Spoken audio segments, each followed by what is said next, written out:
Hola, mi nombre es Carolina Cerezo Mendoza. Estoy estudiando la carrera en Ingeniería en Gestión Empresarial. Este es mi proyecto nivelador, la primera oportunidad de la materia de cálculo diferencial. Mi matrícula es AL 107745. En este proyecto vamos a contestar algunas preguntas que se nos piden, como la siguiente. Nos dicen qué diferencia hay entre un intervalo abierto y uno cerrado y por qué es importante esta diferencia. Y es importante esta diferencia porque puede afectar los resultados y la validez de ciertos métodos que se ocupan en cálculo. Una de esas diferencias que podemos encontrar son los símbolos que caracteriza a los intervalos, por ejemplo, que es un paréntesis y que es un corchete. Más adelante vamos a ver por qué pueden distinguirse de estos símbolos.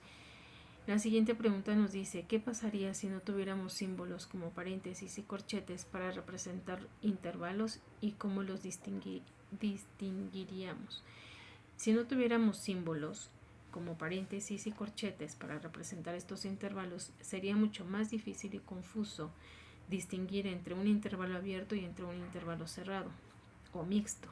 Estos símbolos actúan como un lenguaje que transmite precisión y es esencial en matemáticas, programación, cálculo y entre otras áreas. ¿Y por qué es importante representar gráficamente los intervalos? ¿Qué información visual aporta que no se ve solo con los símbolos?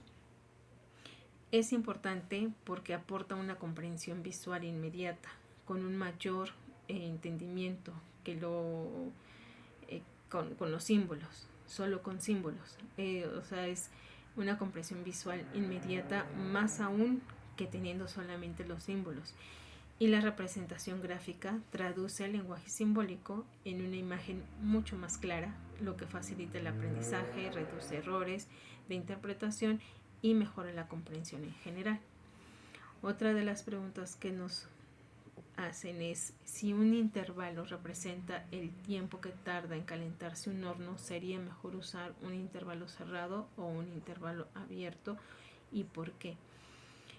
Si un intervalo se representa el tiempo que tarda en calentar un horno, la elección entre un intervalo abierto y uno cerrado depende de qué exactamente queremos representar.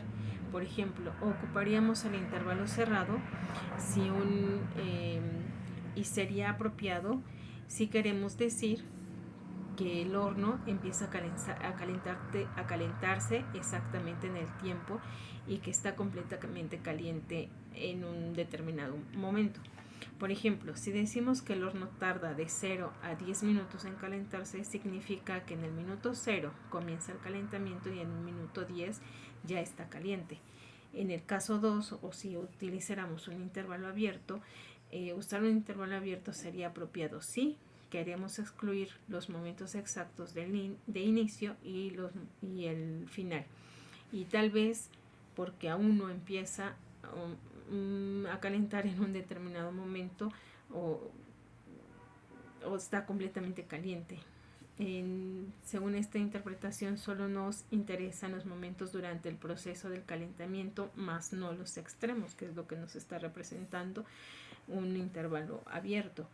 Y en este caso, pues, ¿cuál sería mejor utilizar para este ejemplo?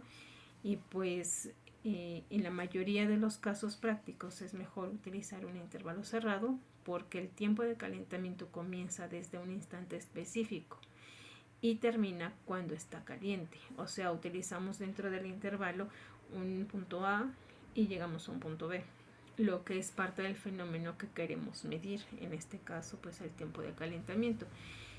Y en conclusión, el intervalo cerrado suele ser mucho más adecuado para representar el tiempo que tarda en calentarse un horno, ya que los extremos de inicio y final del calentamiento sí importan y forman parte de este proceso. Esta es mi información, este es mi proyecto nivelador de la oportunidad número 1. Gracias.